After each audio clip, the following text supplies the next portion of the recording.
Hey pups! RP here, and welcome back to another Pup Reviews, the series where I review everything in media, animation, movies, TV, anime, books, manga, video games, whatever. And for today's review, we're looking at Dragon Ball Super. Keep in mind that these are my own personal thoughts and opinions on the anime, so share yours in the comments below. That being said, let's get started.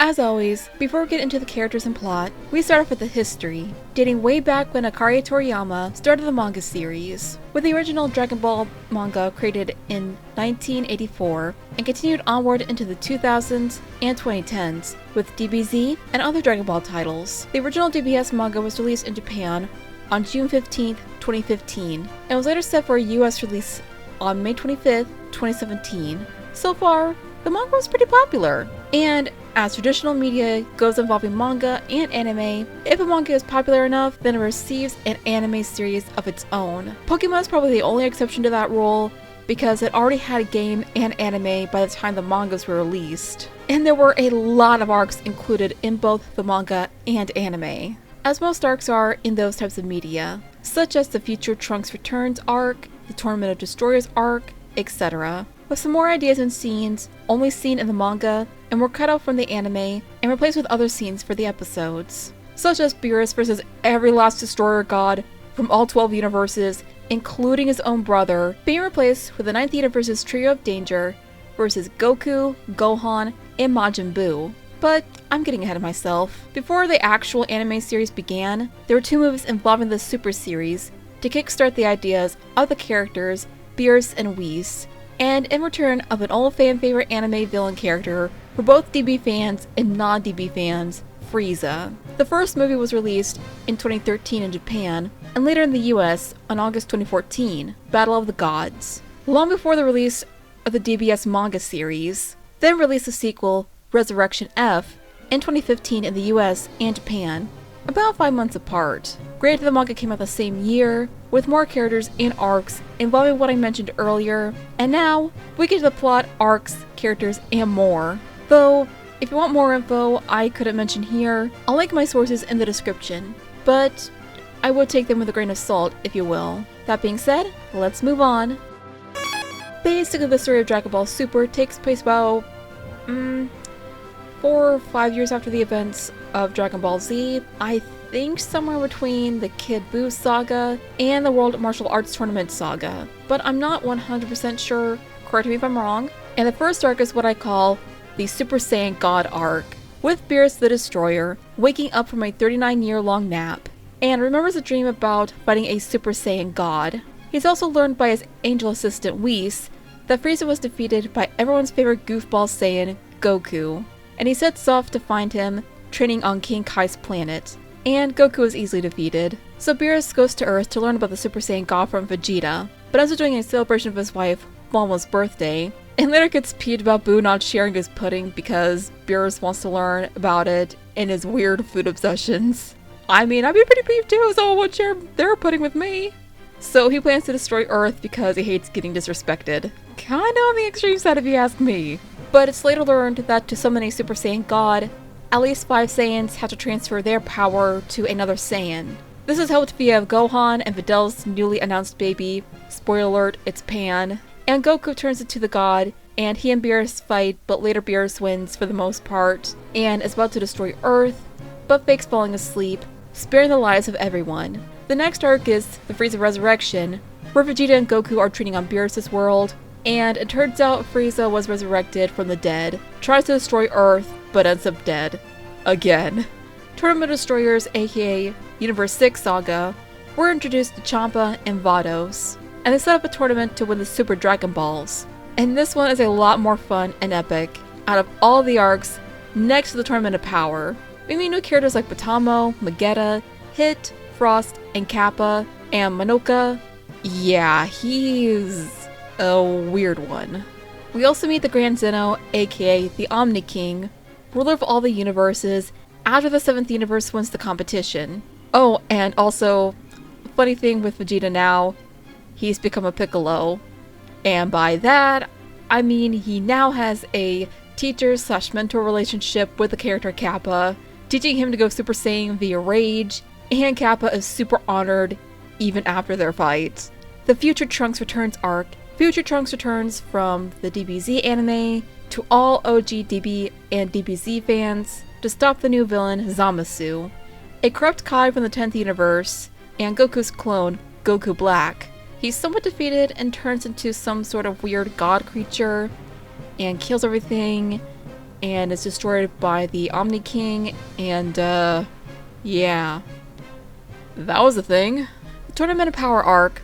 We see all the universes witness the Zeno Expo, with the 7th versus the 9th, and my furry anime loving ass fell in love with the Trio Danger the moment they were on screen. And we also see a warrior from the 11th face off Goku, a Pride Trooper named Top. And then there was a whole thing with recruiting other fighters, and Android 17 returns to join the fight, and then Boo falls asleep, and they had no other choice but to resurrect Frieza. And let me just say, that arc was fucking epic as shit! Especially with the final battle where Frieza teams up with Goku and 17 to defeat the other character Jiren. And there were so many other characters near the start of the Tournament of Power, and I feel like those furry anime lovers, along with myself, that the 9th Universe characters are a fan favorite. Namely the trio, a cat lady named Hop, and a bunny named Sorel. There were also some filler episodes, like that one baseball episode, which I thought was enjoyable and super funny, and a Dr. Slump crossover episode, and I had no idea what Dr. Slump was up until watching this episode, which was another creation of Toriyama's, a gag manga more like, and some people liked it, some hated it. I mean, I kind of liked it, but I didn't think it was great or super amazing or anything. There was also a crossover from the original Dragon Ball series about, I want to say 30 or 40 years ago, and there were 2 or 3 jokes from Vegeta about 80s gag mangas, and there were some super funny moments in there too. Still, those 2 were fun. Alright, now let's get on with the characters. And there's a lot, but we're going to be looking at the main cast. If you want a full in-depth look at the voice actors and characters, links will be in the description. Okay, before we get right into it, I just want to say that they got freaking Richard Horvitz to voice one of the characters in this anime. Richard fucking Horvitz! The voice of Invader Zim, Daggett, Billy, Moxie, and many others. He's one of my favorite voice actors and plays a minor role in the anime, but still gets a lot of laughs regardless of his roles being major or minor. Richard always finds ways to make us laugh. The man voicing in anime is a fangirl dream come true.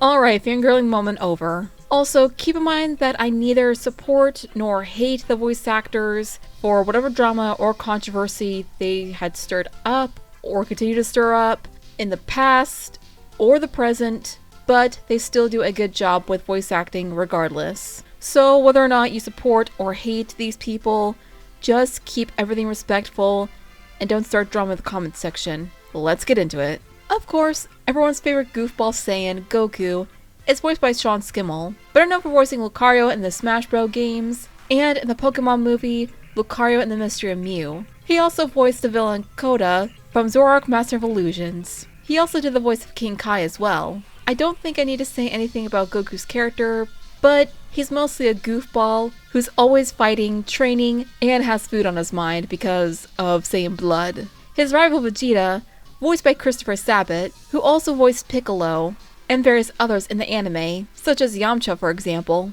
He's also shared his voice work on other anime such as Attack on Titan for example. Vegeta is more the serious, no-nonsense version of Goku. We also have Goku's wife, Chi-Chi, voiced by Cynthia Kraz, who also voiced Bulma's mom, Mrs. Briefs, and is best known for voicing a character from Soul Eater, i.e. one of Mako's dad's girlfriends, and me and the mother character from Fruit Baskets. Chi-Chi is definitely one of those wives who forcefully encourages someone like Goku to work and earn a job instead of fighting. But her feistiness and bitchiness is what Goku loves about Chi-Chi. As stated in the anime, Saiyans are meant to fall in love with women with mega strong personalities. But regardless, she still loves Goku, and Goku does the same. Sort of. In his own Goku way. Vegeta's wife, Bulma, voiced by Monica Rie, who you may recognize as Froppy from My Hero Academia, Tsubaki from Soul Eater, and Mei Rin from Black Butler. Bulma's one of the top inventors from Capsule Corp, owned by the Breeze family, so that makes them rich, and of course, with Vegeta being a Saiyan prince, that's a huge bonus right there. Rich and a prince for a husband. That's a win-win for Bulma right there. We also have Goku's firstborn, Gohan, named after his grandfather, voiced by Kyle Herbert, who you may recognize as the drama teacher and Lion Chief from Beastars, and his wife Videl, voiced by Kara Edwards, who also voices Goku's youngest son, Goten. She's also voiced other characters such as Chihiro from the Danganronpa anime, and Bubble Girl from My Hero Academia. Videl seems to be more accepting and understanding of a Saiyan's need to fight and battle and train, considering her father, Mr. Satan, is a proclaimed fighting champion and grew up around that lifestyle. Unlike Chi-Chi, who keeps nagging Goku to get a real job, and Bulma, who, honestly, kinda has somewhat of an understanding, but is still just as pushy as Chi-Chi is. Oh, speaking of which, Mr. Satan is voiced by Chris Roger, who also voiced King Yama, and voiced various other characters from Borderlands 2 and One Piece. Majin Buu also makes a comeback, of course, and is voiced by Josh Martin, who you may recognize as the voice of Larry Butts from Ace Attorney. Oh, and we can't forget Bulma and Vegeta's son, Trunks, voiced by Alexis Tippin, who also does the voice of Mina from Attack on Titan. And, of course, we also have characters making huge comebacks in the anime as well, like Piccolo, future Trunks, voiced by Eric Vale, who also voiced Toru from Ouran High School Host Club, Justin Law from Soul Eater, and Zero from Save Me Lollipop, Master Roshi, voiced by Mike McFarlane, hopefully no relation to Seth MacFarlane, who also voiced Yajirobe. I think that's how you pronounce his name, but I could be wrong on that. I am so sorry if I mispronounced it or butchered it in any way, shape, or form. And is best known for his roles as Jean from Attack on Titan, 18, voiced by Meredith McCoy, who also voiced the character Launch from the original Dragon Ball animes, 17, voiced by Chuck Huber, who also voices Pilaf and is best known for his role as Dr. Stein from Soul Eater, Krillin, voiced by Sonny Strat, who also voices Ragnarok from Soul Eater, Yamcha, also voiced by Chris Sabat, Supreme Kai, Elder Kai, Oolong, voiced by Brad Jackson, who voiced many characters from One Piece, Tien, Chatsu, Powar, and of course, Beerus, voiced by Jason Douglas, best known for his role as Bulma from Himoto Umaru-chan, Whis, voiced by Ian Sinclair, best known for his role as Tentacle from My Hero Academia, Vados, voiced by Caitlin Glass, who also voices Pinky from My Hero Academia, and Champa, voiced by Jason Lebrich, I think that's how you pronounce it, best known for his role as Finian from Black Butler. Whew! Okay, that was a lot to go through. I would have done more, but I'll link all that in the description if you want more info on it. Also, we have a villain making a comeback, and that is the one and only Frieza. We also have a few new baddies on our hands too, including Zamasu, a corrupt Kai hellbent on destroying universes because they're, as he calls it, barbaric. And I would like to mention all the characters from the anime, but that will make the video longer than it probably already is by now. I do like them though. A fan favorite among us furry otakus is a Trio of Danger. I've talked about these guys to death on my channel already, so I'll spare y'all this time. With old and new characters in the mix, this is for the fans of the OG DB animes and newcomers, only here for the new stories and characters, which is what animes like DBS offers. But what about the animation? Well, let's see. Now, was the animation in the original DB and DBZ anime bad?